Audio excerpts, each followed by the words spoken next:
Summer holidays வந்தாச்சு, நம்ம GT Holidays வந்தாச்சு.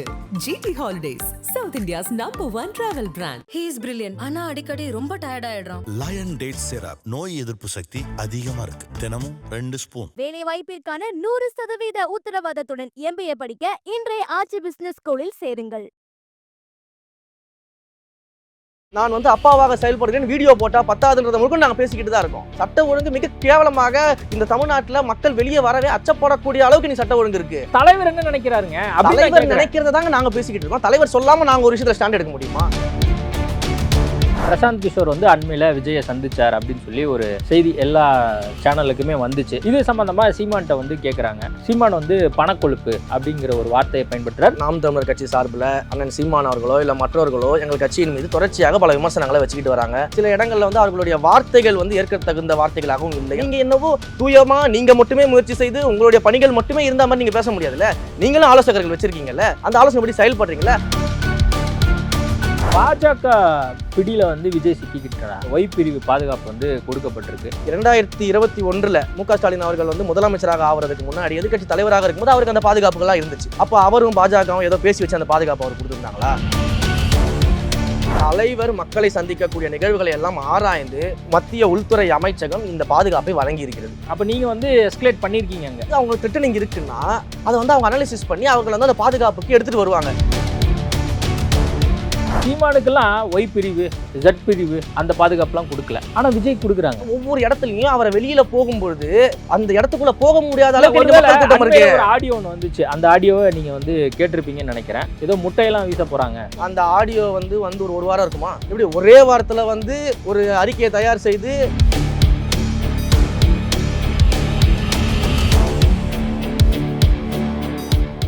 ஐபிசி தமிழ் நேயர்களுக்கு வணக்கம். இன்றைய நேர்காணலில் நம்மோடு இணைந்திருக்கிறார் தமிழக வெற்றி கழகத்தின் செய்தி தொடர்பாளர் ரமேஷ் அவர்கள். வணக்கம். வணக்கம். எப்படி இருக்கீங்கண்ணா? நல்லா இருக்கேன். ரொம்ப நாள் கழிச்சு ஒரு நேர்காணல், அதுவும் செய்தி தொடர்பாளர் ஆன பின்பாக.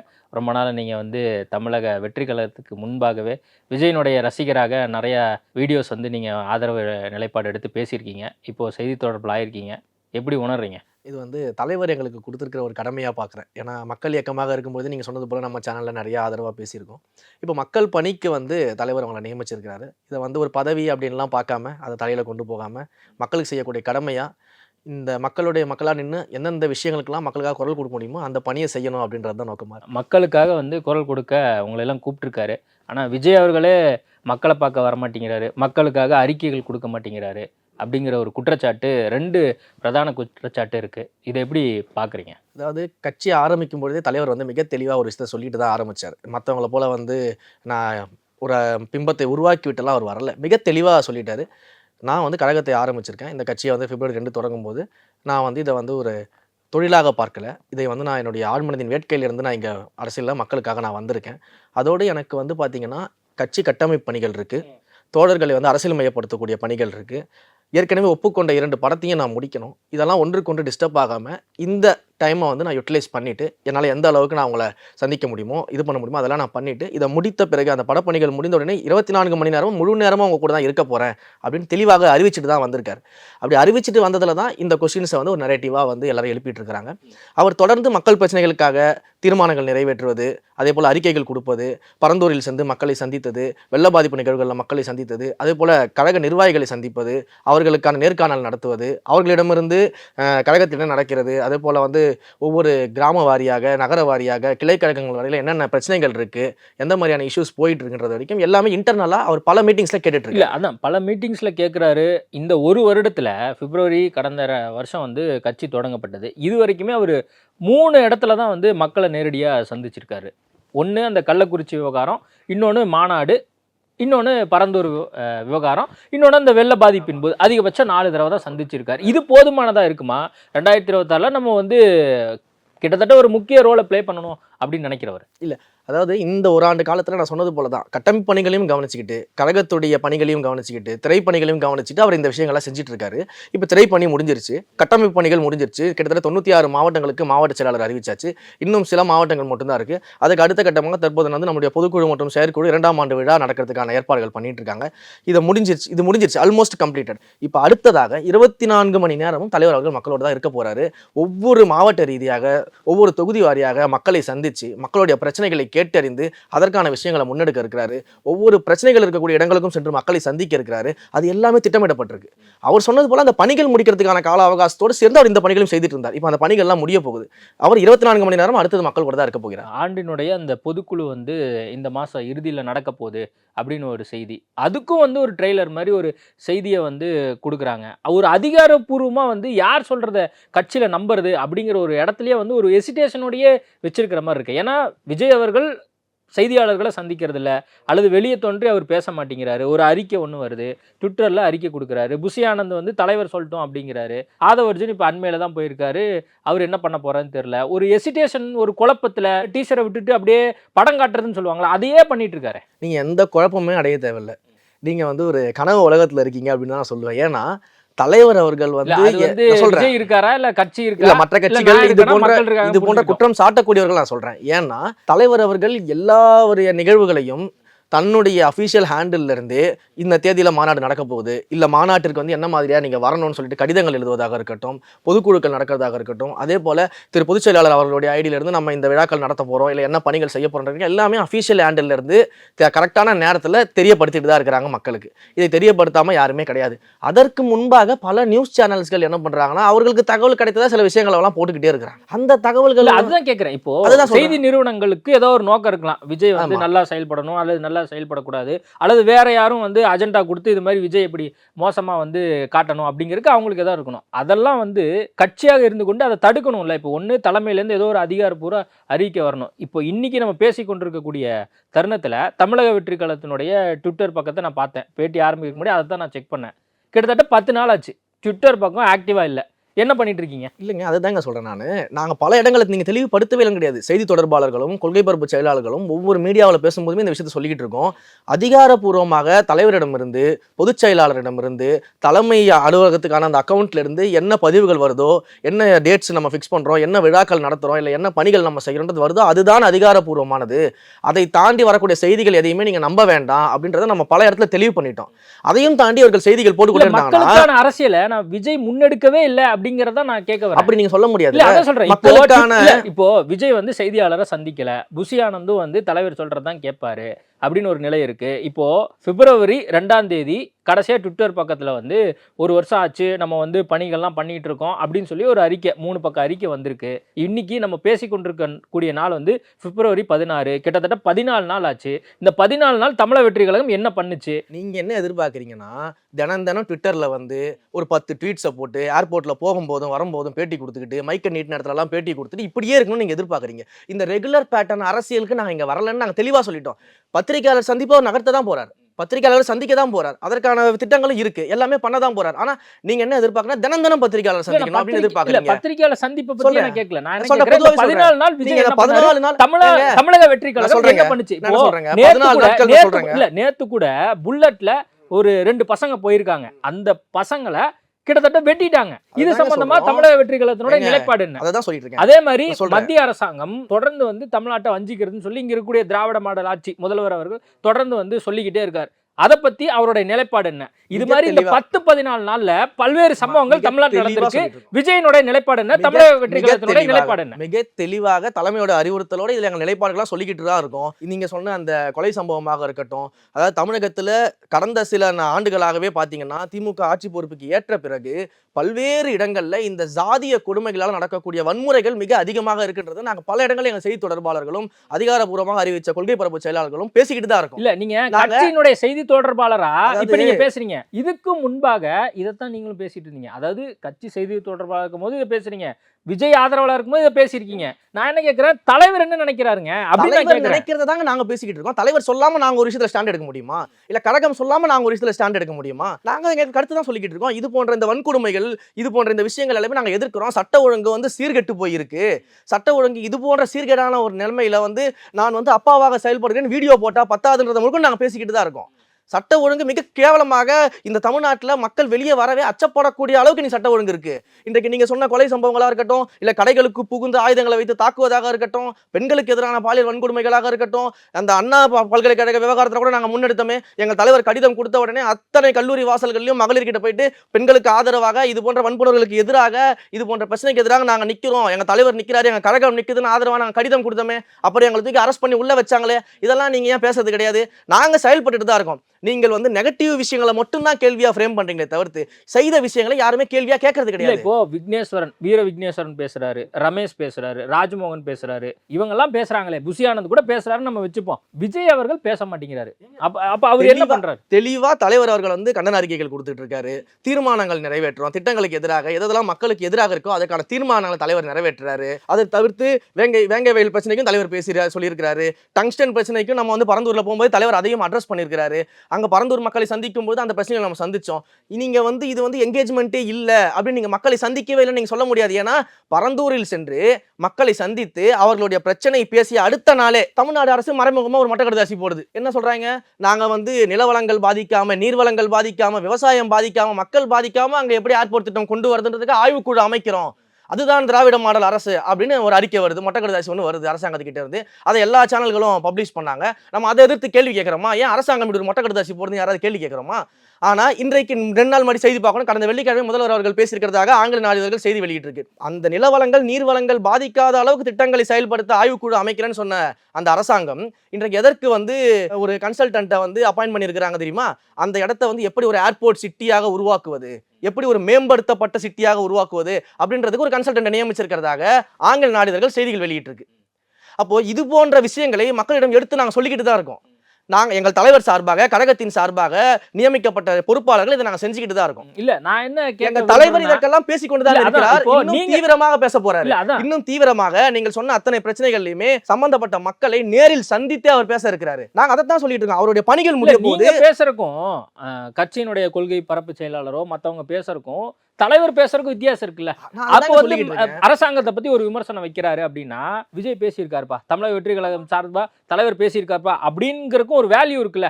அந்த வேல்யூவை அவர் ஏன் கொடுக்க மாட்டேங்கிறாரு? பிரச்சனைக்கு தலைவர் வந்து குரல் கொடுத்து பேசியிருக்கிறாரு. அதே போல பாலியல் வன்கொடுமைகளுக்கு எதிராக, பெண்களுக்கு எதிராக நடக்கக்கூடிய அந்த கொடுமைகளுக்கு எதிராக பேசியிருக்கிறாரு. ஒவ்வொரு இடங்களும் சட்ட ஒழுங்கு பிரச்சனைகளை அவர் நிலைநிறுத்தி இந்த அரசாங்கம் வந்து செயல்படாம இருக்குது, உறங்கி கொண்டிருக்கிறது என்பது போல அவர் அறிக்கை கொடுத்திருக்காரு. நீங்க வந்து ரொம்ப கவனமா வந்து சமாளிக்கிறீங்க அப்படின்னு தெரியும். நான் என்ன கேட்கிறேன், இப்போ தமிழ்நாட்டில் பல்வேறு இன்சிடென்ட் நடக்குது. இங்க இருக்கக்கூடிய தமிழ்நாட்டில் இருக்கக்கூடிய பெரும்பாலான கட்சிகள் எல்லாத்துக்குமே அறிக்கை விடுறாங்க. தமிழக வெற்றி கழகமும் கிட்டத்தட்ட வந்து அறிக்கை விடுது, நான் இல்லைன்னு சொல்ல. ஆனா செலக்டிவா இருக்கு. அப்போ விஜய்க்கு அது கவனத்துக்கு போகுதா? விஜய்க்கு வந்து எல்லா தகவலா பரிமாறப்படுதா? விஜய் அதை கவனிக்கிறாரா?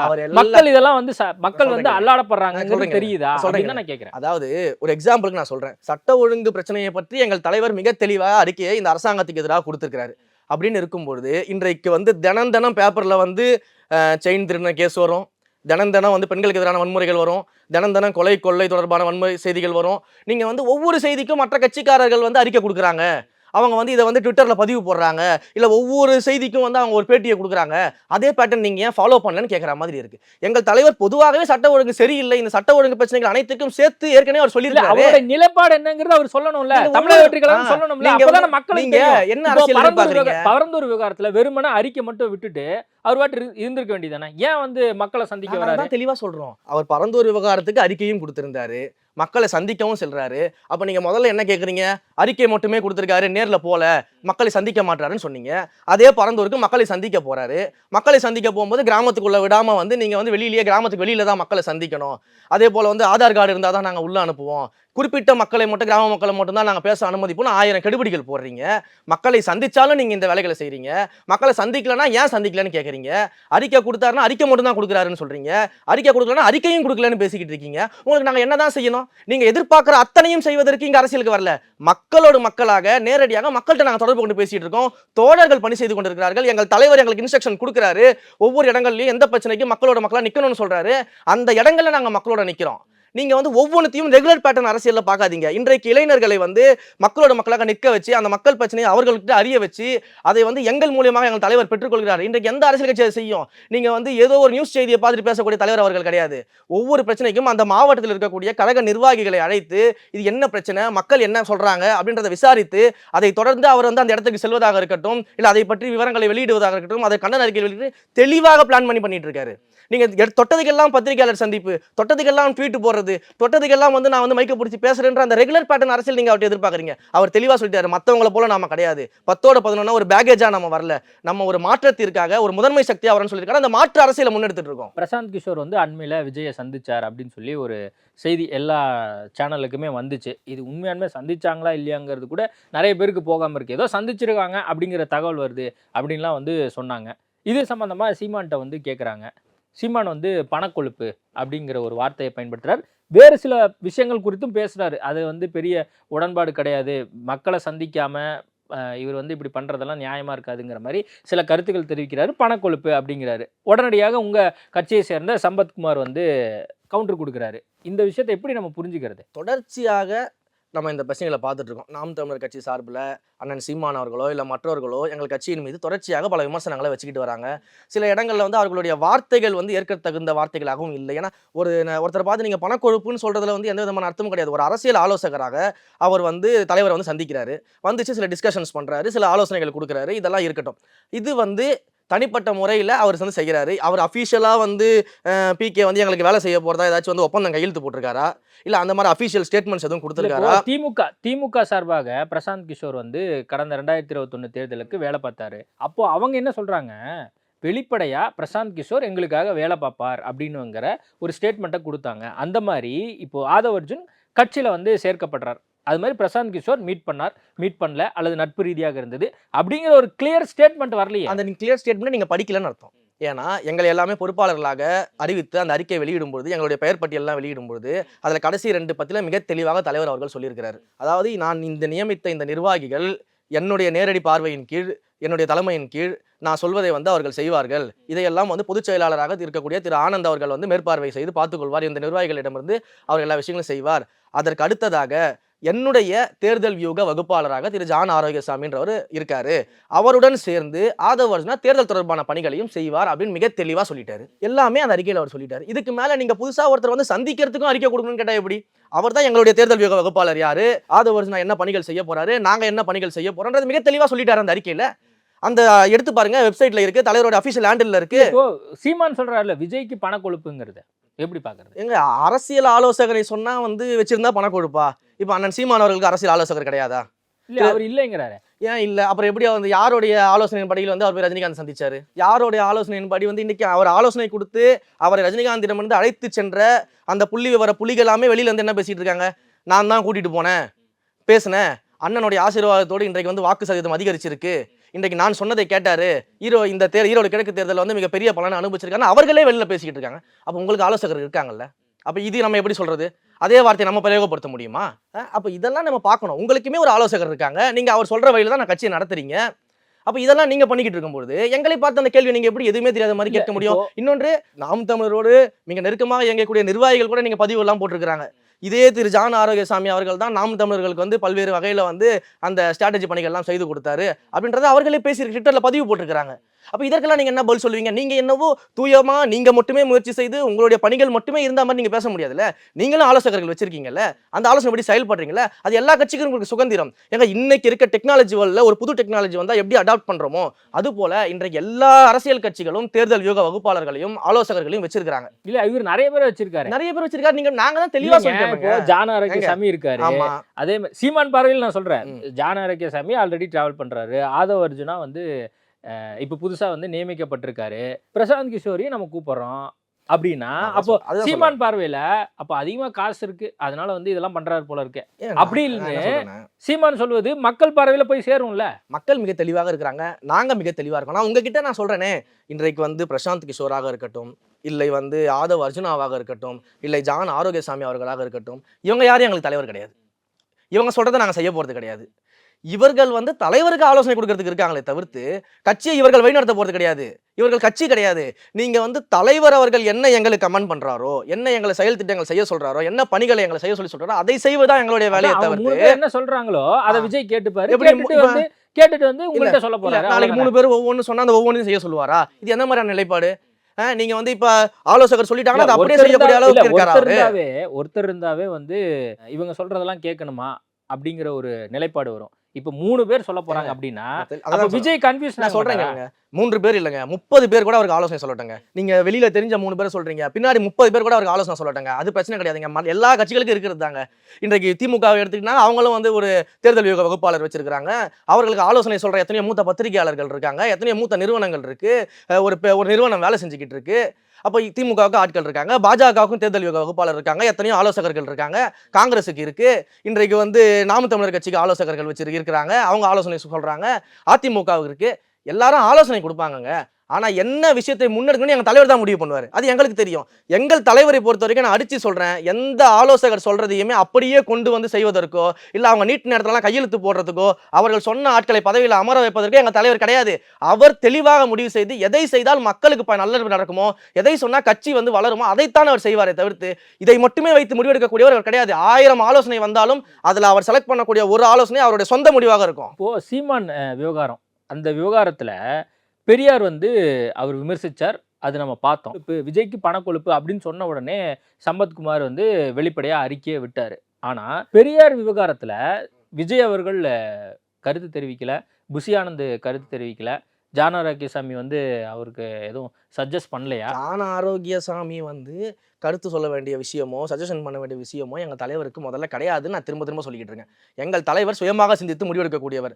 அவர்கள் கொடுக்கக்கூடிய ஆலோசனையில் எது சரி எது தவறுன்ற முடிவெடுக்க வல்லமை எங்கள் தலைவருக்கு இருக்கு. பெரியார் அவர்களுடைய விஷயத்துல நீங்க வந்து பார்க்கல நடத்தும் பல்வேறு மீடியாக்கள்ல நீங்க இன்னைக்கு எப்படி வந்து சம்பத்குமார் சொன்னதை மேற்கோள் காட்டி காமிச்சிருங்களோ அதே போல நானா இருக்கட்டும் இல்ல மற்ற ஸ்போக்ஸ் பர்சன்ஸா இருக்கட்டும் எல்லாருமே பெரியார் விஷயத்துல நாங்க வந்து கண்டனம் தெரிவிச்சிருக்கோம்.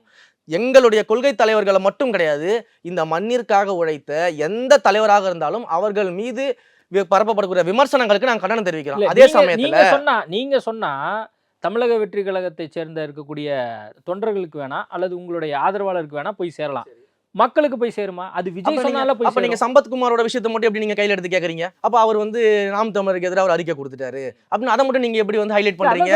அப்ப அதையும் நீங்க இந்த மாதிரி விட்டுட்டு போறீங்க. கவனம் இல்லாம அவர் நிறைய விஷயத்தை இக்னோர் பண்றாரான்னு நான் கேக்குறேன். எல்லா விஷயத்திலயும் அவர் கவனமா தாங்க இருக்கிறாரு.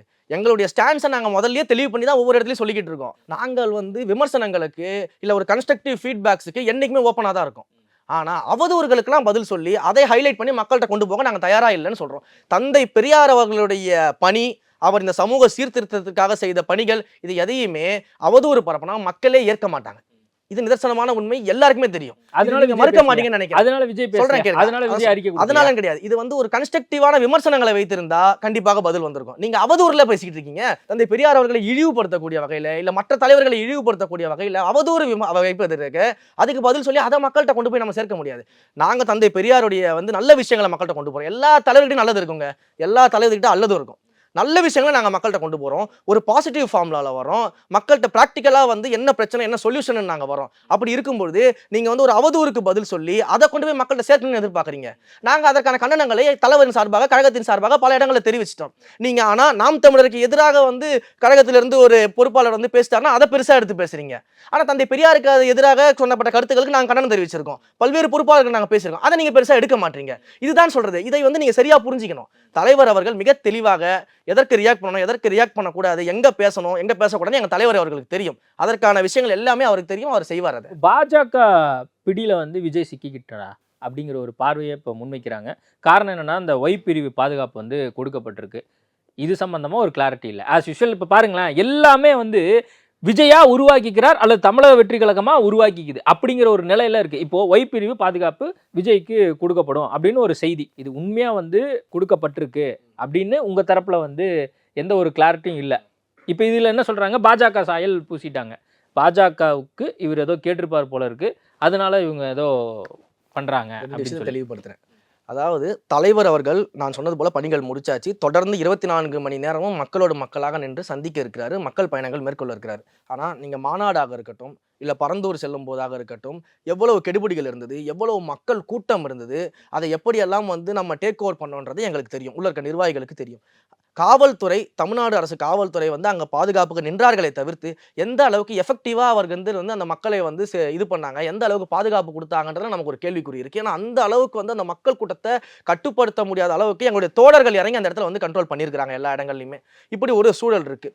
மத்திய அரசை பொறுத்த வரைக்கும் நீங்க வந்து இந்த பாதுகாப்பு துறையில் இருக்கிறவங்க என்ன பண்றாங்கன்னா, ஒரு வந்து அனாலிசிஸ் பண்றாங்க. எந்தெந்த தலைவர்களுக்கு, விஐபிகளுக்கு, விவிஐபிகளுக்குலாம் இது போன்ற த்ரெட்டனிங் இருக்கு, ஆள் வந்து மக்களை சந்திக்கக்கூடிய இடங்கள்ல அவர்களுக்கு பிரச்சனைகள் இருக்கு அப்படின்றதெல்லாம் எடுத்து அதுல வந்து எங்களுடைய தலைவர்களுக்கு இந்த ஒய் பிரிவு பாதுகாப்பு வந்து வழங்குறதுக்காக கொடுத்துருக்காங்க. இதுல எந்த விதமான உள்ளர்த்தமும் கிடையாது. ஏன்னா மிகப்பெரிய மக்களை வந்து ஆதரிக்கக்கூடிய, மக்கள் வந்து அன்பை வெளிப்படுத்தக்கூடிய ஒரு தலைவராக இன்றைக்கு எங்கள் தலைவர் இருக்கிறாரு. பெரும்பாலுமே எதிர்க்கட்சி தலைவர்களாக இருக்கவர்களுக்கும், ஆளுங்கட்சி தலைவர்களாக இருக்கவர்களுக்கும், சில முக்கிய நடிகர்களுக்கும், த்ரெட்டனிங் இருக்கவர்களுக்கும் இது போன்ற பாதுகாப்பு வழங்கப்படுவது யதார்த்தமா நடக்கிறது தான். 2021 மு.க. ஸ்டாலின் அவர்கள் வந்து முதலமைச்சராக ஆவறதுக்கு முன்னாடி எதிர்க்கட்சி தலைவராக இருக்கும்போது அவருக்கு அந்த பாதுகாப்புகள்லாம் இருந்துச்சு. அப்ப அவரும் பாஜகவும் ஏதோ பேசி வச்சு அந்த பாதுகாப்பு அவர் கொடுத்திருந்தாங்களா? இல்ல, முதல்வருக்கோ எதிர்க்கட்சி தலைவருக்கோ கொடுக்கிறது இன்றைக்கு களத்துல எதிர்க்கட்சியாக ஏற்கனவே செயல்பட்டு கொண்டிருக்கக்கூடிய கட்சிகளை தாண்டி மக்கள் மத்தியில மிகப்பெரிய ஆதரவை பெற்று அவர் ஒரு விஷயத்தை கையில் எடுத்தார்னா அதற்கு உடனடியாக அரசாங்கத்திடமிருந்து பதிலோ இல்ல வந்து ஒரு சில முடிவுகளோ வரக்கூடிய அளவுக்கு மிகப்பெரிய எதிர்க்கட்சி தலைவராக, முதன்மை சக்தியாக எங்க தலைவர் இருக்காரு. இல்ல, எனக்கு என்ன கிளாரிட்டி இல்லைன்னா, இது நீங்க கேட்டீங்களா இல்ல தானா வந்துச்சா? இந்த 2 கேள்விதான். இதுக்கு பதில் வந்து தமிழக வெற்றிகளம் சொல்றாங்க. தலைவர் வந்து மக்கள் சந்திக்க, உங்களுக்கு என்ன இன்ஸ்ட்ரக்ஷன் கொடுத்திருக்காரு? தலைவர் மக்களை சந்திக்கக்கூடிய நிகழ்வுகளை எல்லாம் ஆராய்ந்து மத்திய உள்துறை அமைச்சகம் இந்த பாதுகாப்பை வழங்கி இருக்கிறது. ஓகேங்களா? அப்ப நீங்க வந்து எஸ்கலேட் பண்ணிருக்கீங்க அங்க, அப்படியா? அவங்க த்ரெட்டனிங் இருக்குன்னா அதை வந்து அவங்க அனாலிசிஸ் பண்ணி அவர்கள் வந்து அந்த பாதுகாப்புக்கு எடுத்துட்டு வருவாங்க. இதுதான் அவங்களுடைய வழக்கம், அவங்களுடைய பணியே அதுதான். அவர்கள் ஆண்டுக்கு ஒரு முறை வந்து அந்த அறிக்கையை தாக்கல் செய்வாங்க. இந்தியா முழுக்க இருக்கக்கூடிய தலைவர்களாக இருக்கட்டும், இல்ல உச்சபட்ச நடிகர்களாக இருக்கட்டும், அவர்கள் வந்து ஒரு ஆய்வறிக்கையை தயாரித்து அரசாங்கத்திடம் சமர்ப்பிப்பாங்க. அதன் அடிப்படையில் கொடுக்கப்பட்டதுதான் இது எதனாலனா மிகப்பெரிய அளவிலான கூட்டம் வந்து இவருக்கு கூடுது, அப்ப அந்த இடத்துல அசம்பாவிதங்கள் நடப்பதற்கான வாய்ப்புகள் இருக்கு அப்படின்றதுனால இந்த பாதுகாப்பு கொடுக்கப்பட்டிருக்கு. இப்போ இது வந்து நம்ம எப்படி பார்க்க வேண்டிய அணுகுமுறை எப்படி இருக்குன்னா, இன்றைக்கு தமிழ்நாடு அரசு காவல்துறை இந்த அளவுக்கு ஒரு திறமையான பாதுகாப்பை எங்கள் தலைவருக்கு கொடுத்திருந்தாருன்னா இதற்கான அவசியமே இல்லாம போயிருக்கும். நீங்க அதற்கான விஷயங்களை செய்யாம, இது வந்து அவர்கள் வந்து அரசாங்கத்தை கேட்காமலோ இல்ல வந்து அரசாங்கத்தோட கன்சல்ட் பண்ணாமலோ இந்த விஷயங்களை வந்து தருவதற்கான வாய்ப்புகளே கிடையாது. அப்படி இருக்கும்போது நீங்கள் தோல்வி அடைந்த காரணத்திற்காக இன்றைக்கு வந்து அவர்கள் நமக்கு பாதுகாப்பு கொடுக்குறாங்க. அப்ப அதை சரி செய்ய வேண்டிய இடத்துல இன்றைக்கு காவல்துறை கையில் வைத்திருக்கக்கூடிய முதலமைச்சர் அவர்களுக்கு தான் அந்த பணி இருக்கு. எது அவர்கள் கட்சிக்காரர்களுக்கு மட்டும் இல்லை, எந்த கட்சி தலைவராக இருந்தாலுமே இந்த பாதுகாப்பை வழங்க வேண்டியது காவல்துறையோட கடமை. அது தவறும் பட்சத்தில் இல்லை அதுல வந்து சில விலகல்கள் இருக்கும் பட்சத்தில் இது அடுத்தது ஒன்றிய அரசு இந்த பாதுகாப்பை வந்து சஜஸ்ட் பண்ணி கொடுத்துருக்காங்க. இதுதான் நம்ம ப்ரப்போஸ் பண்ணிட்டு இருக்கோம். இதுல வந்து நீங்க சொல்வது போல பாஜகவோட கூட்டணி உள்ளர்த்தம் அப்படின்ற எதுவுமே கிடையாது. ஏன்னா நம்ம தெளிவா அறிவிச்சுட்டு தான் வந்திருக்கோம். பாஜக போன்ற கட்சிகள் எங்களுடைய கொள்கை எதிரி, திமுக எங்களுடைய அரசியல் எதிரின்னு மாநாட்டில் என் தலைவர் அறிவிச்சார். கொள்கை ரீதியாக நாங்கள் பாஜகவை மிக வலிமையாக எதிர்க்கிறோம், அரசியல் ரீதியாக நிர்வாக ரீதியாக இந்த திமுக அரசை நாங்கள் எதிர்க்கிறோம் அப்படின்னு மிக தெளிவா சொன்னதுக்கு அப்புறம் நீங்க வந்து எப்படி கூட்டணின்னு பேசுறீங்கன்றதுல அர்த்தமே இல்லாத ஒரு பேச்சு. அதுக்காக தான் இதெல்லாம் கொடுத்துருக்காங்க அப்படின்னு சொல்றாங்கல்ல. எங்க எதிரி நாங்க பாஜக தான் சொல்றோம், நீங்க கூட்டணின்னு சொல்றீங்க. இப்போ சீமானும் அப்படிதான் சொல்லிட்டு இருக்காரு. அவர் சீமானையும் வந்து பாஜகவினுடைய பி டீமா தான் இது வரைக்கும் நிறைய பேர் சொல்றாங்க. அதே மாதிரி இப்போ விஜய் அவர்களும் பாஜகவினுடைய பி டீமா இருக்காரு. அதனாலதான் இப்ப சீமானுக்கெல்லாம் ஒய் பிரிவு, ஜெட் பிரிவு அந்த பாதுகாப்புலாம் கொடுக்கல. ஆனா விஜய் கொடுக்குறாங்க. அவரும் தான் மக்களை சந்திக்கிறாரு. மிகப்பெரிய மக்கள் கூட்டம் கூடிக்கிட்டு இருக்குதுங்க. ஒவ்வொரு இடத்துலயும் அவரை வெளியில போகும்பொழுது அந்த இடத்துக்குள்ள போக முடியாத அளவுக்கு ஒரு ஆடியோ ஒன்று வந்துச்சு. அந்த ஆடியோவை நீங்க வந்து கேட்டிருப்பீங்கன்னு நினைக்கிறேன். ஏதோ முட்டையெல்லாம் வீச போறாங்க விஜய் மீது. நான் என்ன கேக்குறேன்னா, அந்த ஆடியோ வந்து 1000 ரூபா முட்டை, அந்த ஆடியோ வந்து பல்க், அந்த ஆடியோ வந்து ஒரு வாரம் இருக்குமா, மிஞ்சி போனா ஒரு வாரம் இருக்குமா? எப்படி ஒரே வாரத்துல வந்து ஒரு அறிக்கையை தயார் செய்து நீங்க வந்து இது போன்ற விஷயங்கள் நடக்கும்ன்றதை நீங்க நம்புறீங்க? இதை வந்து அரசியல் தெரிந்தவர்களோ இல்லை வந்து அந்த நிர்வாக ரீதியாக இருக்கவங்களோ யாருமே இதை ஏத்துக்க மாட்டாங்க. பல ஓய்வு பெற்ற ஆபீசர்ஸ்க்குமே இதை சொல்றாங்க. இது வந்து பல மாதங்களாக அனாலிசிஸ் பண்ணி இவர் எந்தெந்த கூட்டங்களுக்கு போறாரு, இந்த மாதிரியான விஷயங்கள் இருக்குன்றத அனாலிசிஸ் பண்ணி தான் பண்ணக்கூடிய. அதுல ஒரு ஆடியோ தான் வெளியே லீக் ஆயிடுச்சு. யாரோ ஒருத்தன் முகம் தெரியாதவன் ட்விட்டர்ல உட்காந்துக்கிட்டு பேரு கிடையாது, ஊரு கிடையாது, அட்ரஸ் கிடையாது, அவன் முகம் தெரியாது, எதுவுமே தெரியாது. சில பேர்லாம் ஃபேக் ஐடி தான். அதுல வந்து சில பேர் வந்து ரஜினி போட்டோ வச்சிருந்தாங்க, ரஜினி ஆதரவாளர்கள் சில பேர் அப்படின்லாம். அதான் சொல்றேன், எந்த போட்டோக்குள்ள அவன் யாருன்னே சுயம் காட்டாம ஒளிந்து கொண்டு பேசக்கூடியவர்களுக்காகலாம் பயப்பட வேண்டிய அவசியம் எங்களுக்கு கிடையாது. புரியுங்களா? நாங்கள் மக்களை சந்திக்க போகும்பொழுது மிகப்பெரிய கூட்டம் கூடும்பொழுது அதை வந்து ஹேண்டில் பண்ணக்கூடிய வேலை இருக்கு. அதை தமிழ்நாடு காவல்துறை செய்திருக்கணும். அது செய்யாத பொழுது இப்படி ஒரு பாதுகாப்பு வழங்கப்படுகிறது அப்படின்றதான் நம்மளுடைய பார்வையா இருக்கு. எவனோ ஒருத்தன் முட்டை வீசிடுவானா அதெல்லாம் நடக்கக்கூடிய காரியமே கிடையாது. அது பத்தியான டிஸ்கஷன் உங்க கட்சிக்குள்ள கிடையாது. போயிருந்தானே? எங்க எவனோ ஒருத்தன் ஒரு போட்டோ வச்சுக்கிட்டு பேசுறதுக்குலாம் நாங்க டிஸ்கஸ் பண்ணணுமா? எங்களுக்கு அதுதான் நேரமா இல்ல அதுதான் கட்சி ஆரம்பிச்சிருக்கோமா? அவன் 1008 பேசுவாங்க. இது இப்போ கிடையாது. சினிமாவில் இருக்கும்போதே 1008 பேர் அந்த மாதிரி பேசிட்டு இருக்கோம். இதுக்கெல்லாம் நாங்கள் பதில் சொல்லிட்டு இருக்கோம்னு அவசியமே கிடையாதுங்க. நம்ம ஒரு அரசியல் கட்சி நடத்திக்கிட்டு இருக்கோம். மிகப்பெரிய ஆளுமையாக முதன்மை சக்தியாக வந்துகிட்டு இருக்கோம். யாரோ ஒருத்தன் முகமூடி போட்டு பேசுறதுக்காகலாம் வந்து பதில் சொல்றதுக்கோ இல்லை அதுக்கு வந்து நாங்கள் ரியாக்ட் பண்ணுறதுக்கோ அதை கொண்டு போய் எங்கள் தலைவர்கிட்ட சொல்றதுக்கோ இங்கே வேலையே கிடையாது.